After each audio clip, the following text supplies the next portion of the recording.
Marcus Chun had been tracking the albino dragons for 3 months.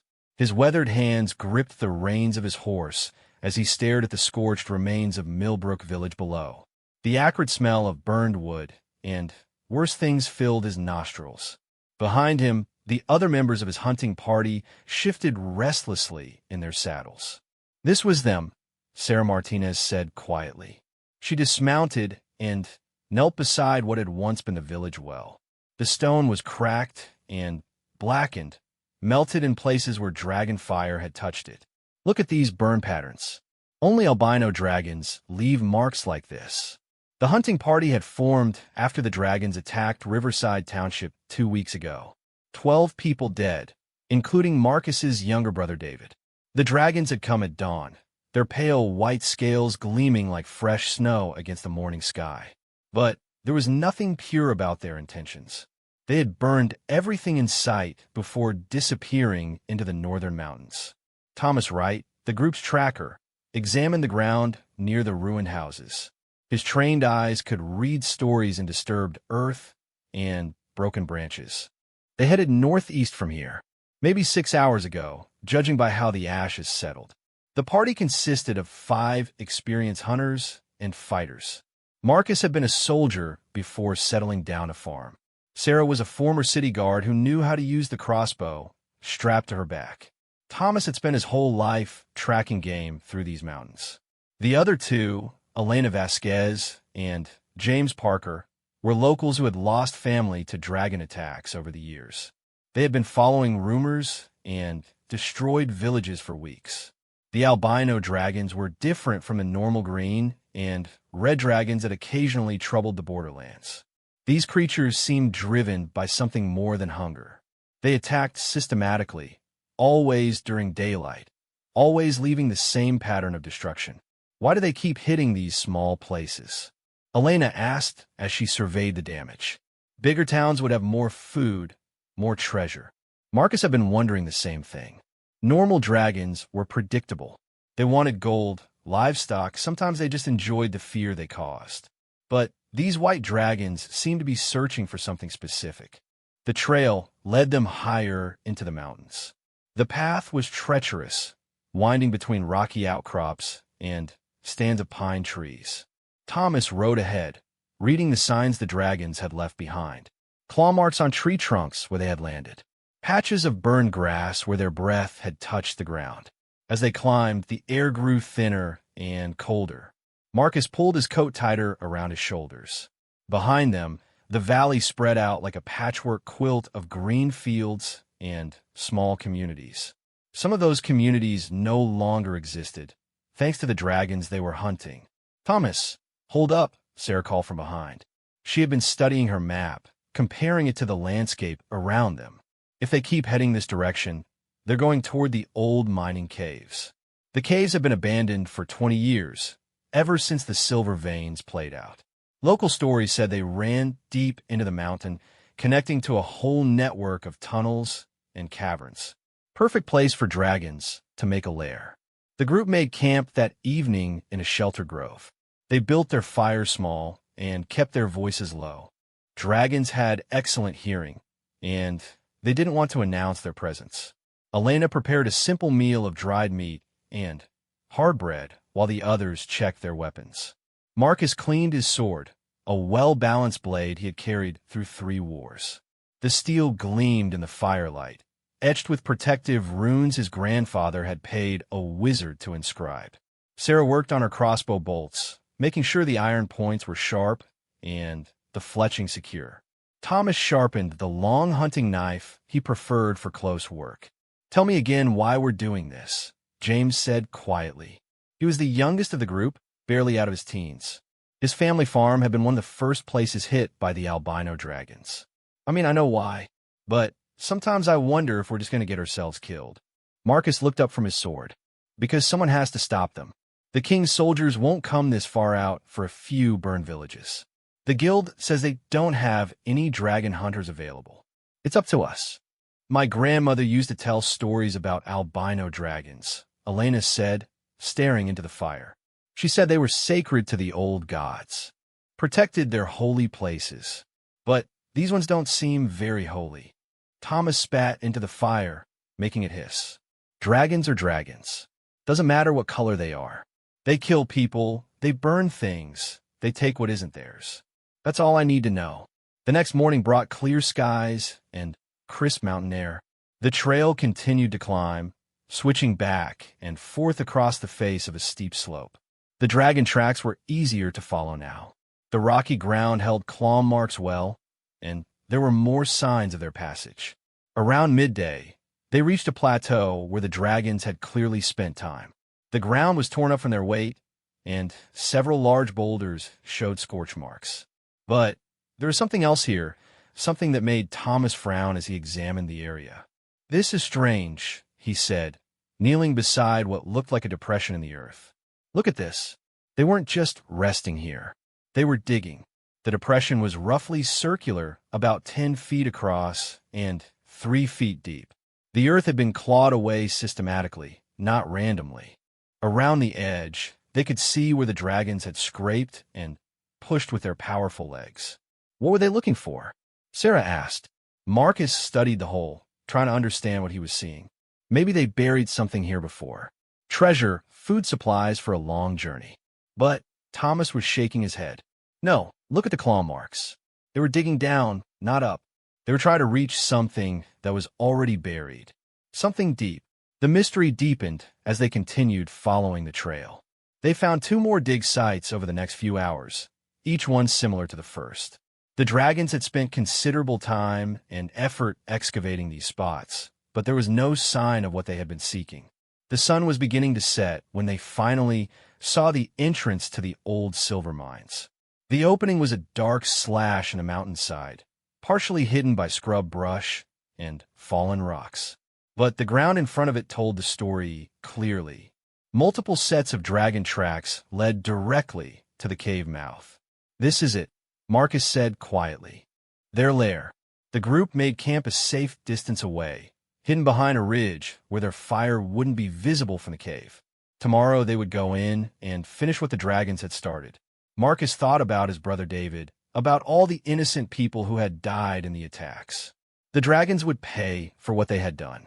But as he settled down to sleep, Marcus couldn't stop thinking about those strange excavation sites. What had the albino dragons been searching for with such determination? And, more importantly, had they found it? The mountain wind whispered through the rocks above their camp, carrying with it the faint scent of sulfur and something else. Something that reminded Marcus of old magic and forgotten secrets. Tomorrow would bring answers, one way or another. In the distance, somewhere deep within the mountain, something that might have been Dragon's song echoed through the stone passages. But it didn't sound like the roar of hungry predators. It sounded almost like a lullaby, soft and protective and strangely gentle. Marcus pulled his blanket closer and tried to ignore the sound. Dragons were killers, nothing more. Tomorrow he would prove it.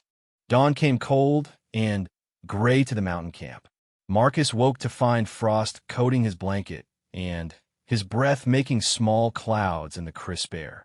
Around him, the other members of the hunting party were already stirring, their faces grim with purpose. Today they would enter the dragon's lair. Sarah checked her crossbow one final time, testing the string tension and counting her bolts.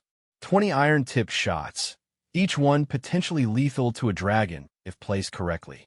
Thomas adjusted the straps on his leather armor and made sure his hunting knife moved freely in its sheath. Elena and James worked together to prepare the special arrows they had brought, each one wrapped with cloth soaked in dragon's bane oil. "Remember the plan," Marcus said as they gathered their gear. "We stay together, watch each other's backs. If we find them sleeping, we attack fast and hard. If they're awake, we use the narrow passages to limit their movement." The entrance to the old silver mine yawned before them like a hungry mouth. The dragon tracks were clear in the soft earth, multiple sets leading into the darkness. Thomas lit a torch and led the way inside, his experienced eyes reading the signs that others might miss. The tunnel sloped downward into the heart of the mountain. The walls showed pick marks from the miners who had worked here decades ago, but there were newer marks too. Deep gouges where dragon claws had scraped against stone, worn smooth patches where large bodies had rubbed against the rough surfaces. "They've been using this place for a while," Thomas whispered, pointing to the well-worn tracks. "Not just since the attack started. Maybe months, even years." The tunnel branched several times, creating a maze of passages that led deeper into the mountain. But the dragon sign was easy to follow.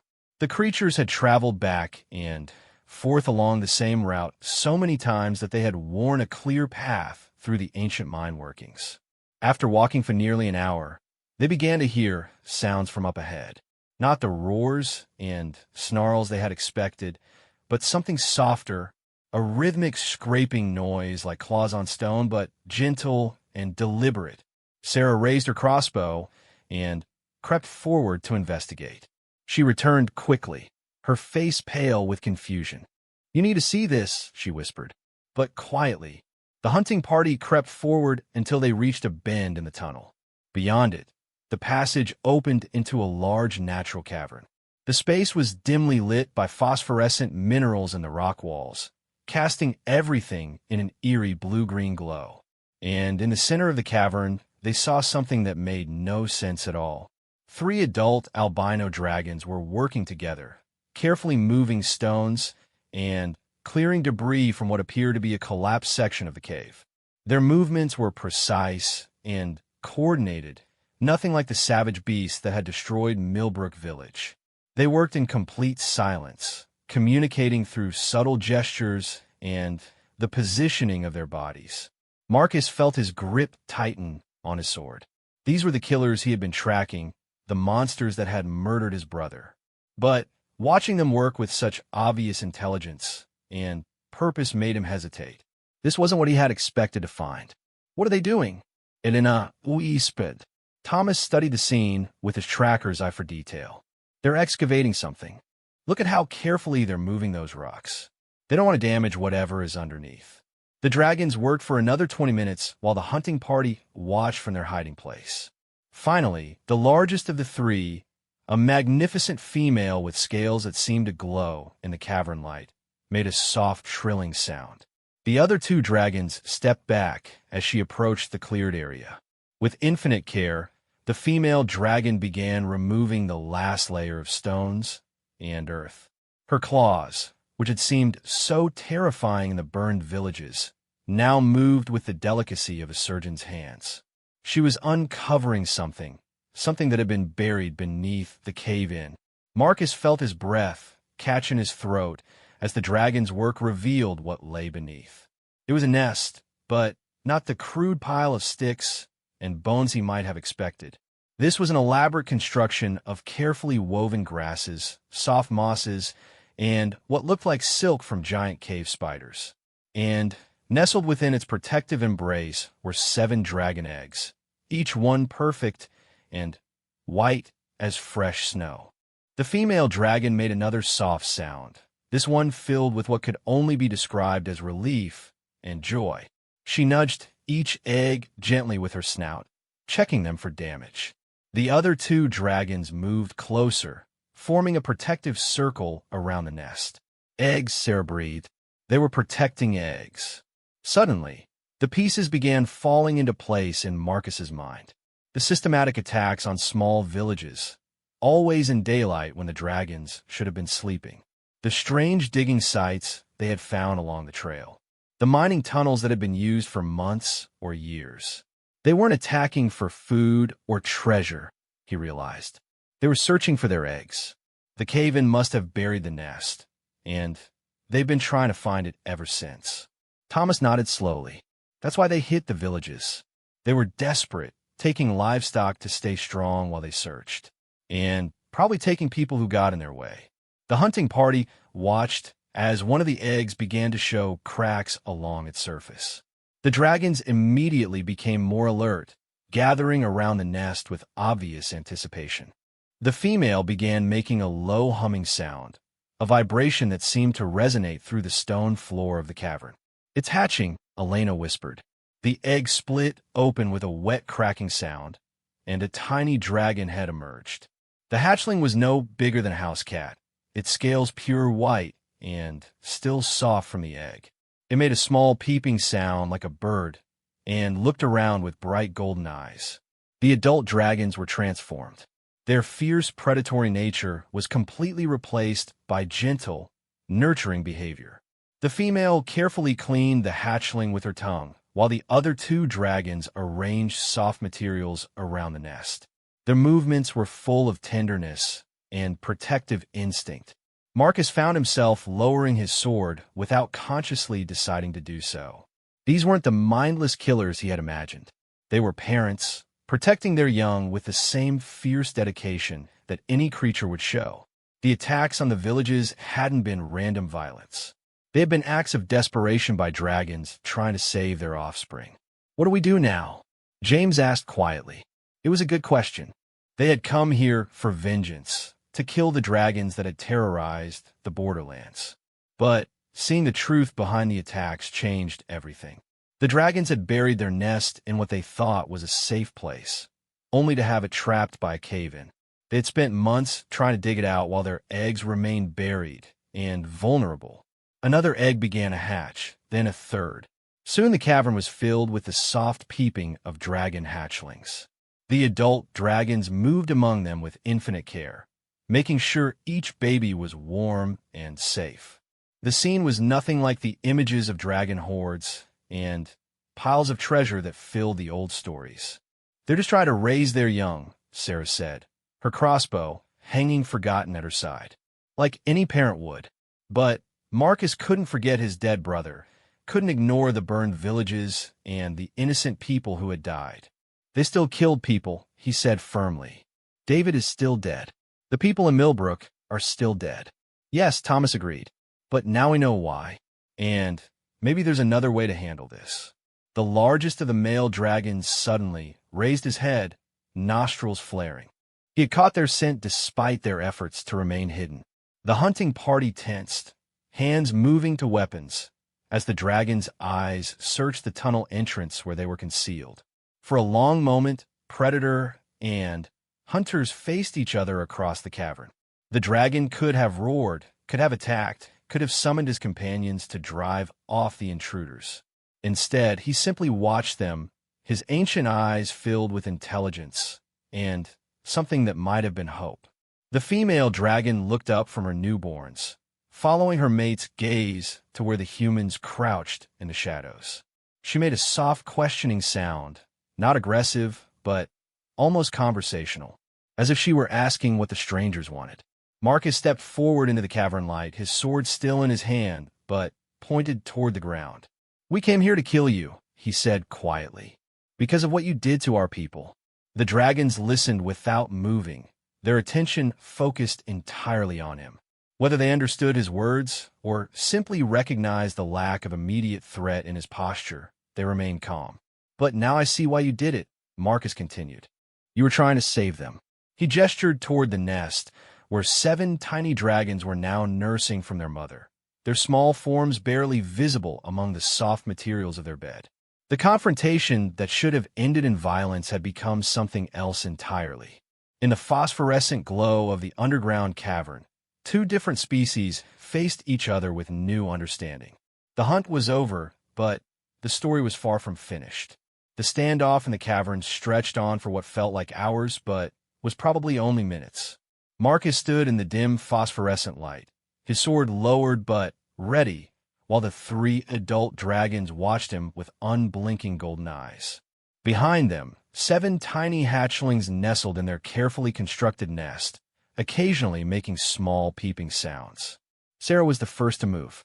Slowly, deliberately, she set her crossbow on the ground and stepped forward to stand beside Marcus. "If we're going to talk to them," she said quietly, "we should do it without weapons pointed at their babies." One by one, the other members of the hunting party followed her example. Thomas set down his hunting knife. Elena and James placed their bows on the stone floor. The gesture was not lost on the dragons, who visibly relaxed as the immediate threat diminished. The largest male dragon, the one who had first detected their presence, made a low rumbling sound in his throat. It wasn't threatening, but rather seemed to be some form of communication. The female responded with a similar vocalization, and suddenly, Marcus realized they were talking to each other, deciding what to do about the unexpected visitors. "They're intelligent," Elena whispered in amazement. "Really intelligent. They're having a conversation." The female dragon approached slowly, her movements careful and non-threatening. When she was about 10 feet away, she lowered her great head until she was looking directly into Marcus's eyes. For a moment, human and dragon regarded each other with mutual wariness and curiosity. Then, to everyone's amazement, the dragon spoke. Her voice was like wine through autumn leaves, soft and rustling but unmistakably forming words. "You are the ones who have been following us," she said in accented but clear speech. "We sense your presence on the mountain paths." Marcus nearly dropped his sword in shock. "You can talk," he said stupidly.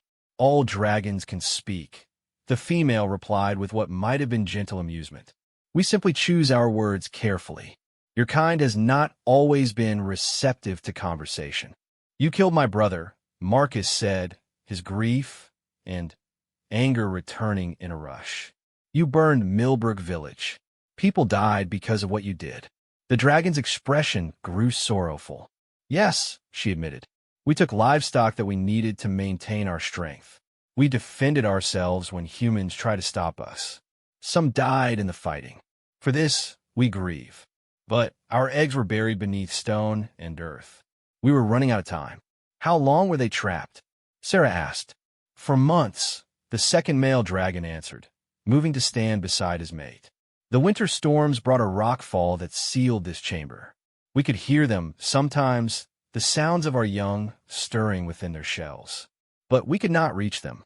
Thomas studied the collapsed section of tunnel that the dragons had been excavating. "You could have asked for help," he said.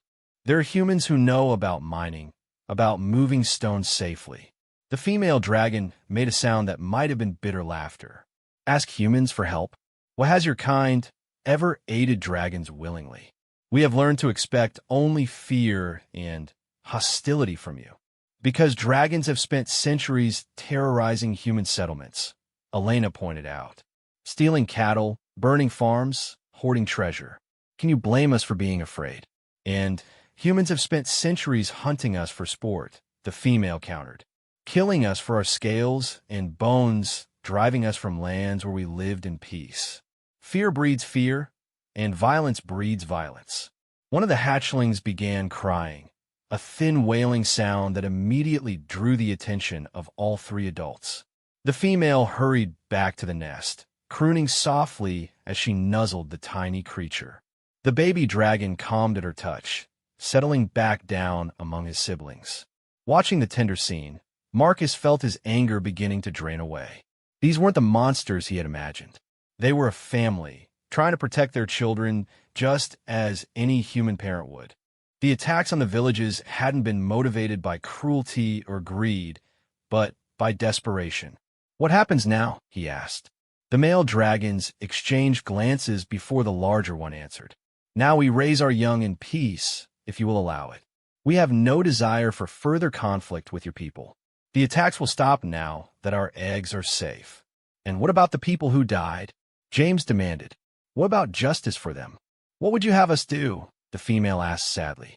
"We cannot bring back the dead, any more than you could restore our young if they had perished in their shells. We can only promise that the killing will end here."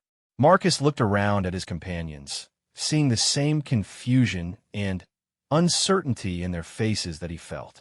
They had come here as hunters seeking vengeance, but the situation was far more complex than any of them had imagined. The dragons weren't evil creatures terrorizing the countryside for pleasure. They were desperate parents who had made terrible choices to save their offspring. "There has to be something," Sarah said. "Some way to make this right."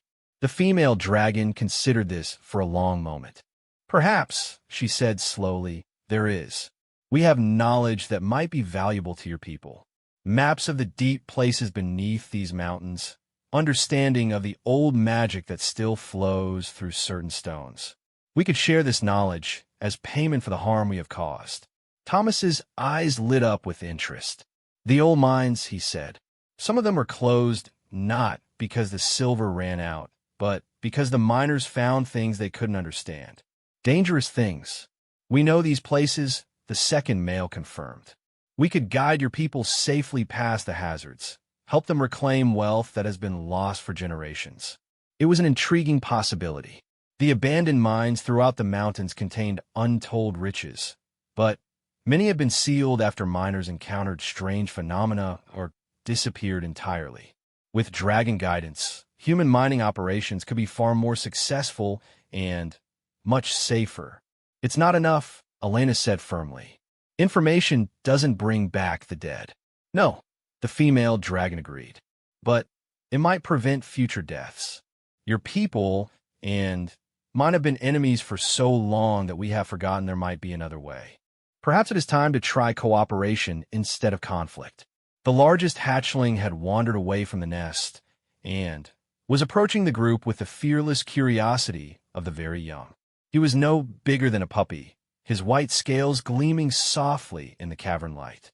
He looked up at Marcus with bright golden eyes and made a small questioning sound. Without thinking, Marcus knelt down to the hatchling's level. The tiny dragon approached without fear, sniffing at his outstretched hand with obvious interest. When Marcus remained still, the baby dragon nuzzled against his palm like a friendly cat. "He likes you," the female said with obvious surprise. Dragon young are usually wary of strangers, especially humans. Marcus felt something shift inside his chest as he gently petted the soft scales. This tiny creature would grow into a powerful dragon someday, but right now he was just a baby exploring his world. There was no malice in him, no inherent hatred of humans. He was simply curious and friendly. What if we could change things? Marcus said suddenly. What if this could be the beginning of something different? The hunting party spent the rest of the day in the cavern, talking with the dragons and learning about their perspective on the long conflict between their species. The dragons shared stories of peaceful times before fear and misunderstanding drove them apart. They spoke of ancient alliances and mutual cooperation that had been forgotten over the centuries. As evening approached, it was time for decisions. The hunting party could complete their original mission, attempting to kill the dragons despite the new understanding they had gained. They could simply leave, returning to their communities with the news that the attacks would stop. Or they could try something that had never been attempted before. We go back, Marcus decided finally. We tell people the truth about what happened here. And we propose an alliance. Some won't accept it, Sarah warned. There's too much history, too much fear, and hatred on both sides.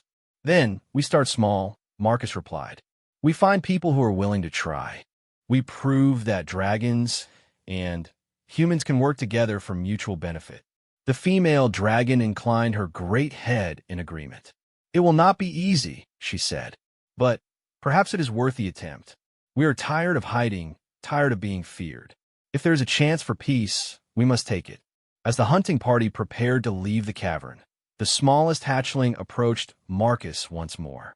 This time, the tiny dragon climbed onto his boot and curled up there, apparently deciding that the human was a suitable resting place. The sight brought smiles, even from the adult dragons. I think you have made a friend, the female observed. Perhaps that is a good omen for what is to come. Marcus carefully lifted the sleepy hatchling and returned him to his nest. As he did, he made a silent promise. The cycle of fear and violence between dragons and humans would end here in this cavern beneath the mountain. It would take time, patience, and more courage than anyone had shown before. But it could be done. The hunting party emerged from the mines as the sun was setting behind the western peaks. Behind them, deep in the mountain, a dragon family settled down to sleep peacefully for the first time in months. Their children were safe. The threat of human hunters had become the promise of human allies, and the future held possibilities that neither species had dared to imagine. The journey down the mountain would take them past the ruins of Millbrook Village, past the graves of those who had died in the conflict. It would be a sobering reminder of the cost of fear and misunderstanding. But it would also be the first step toward a new chapter in the long story of dragons and humans. In the growing darkness, the hunting party made their way home, carrying with them the most important discovery of their lives. Sometimes the greatest courage was not in fighting monsters, but in recognizing that the monsters might not be monsters at all.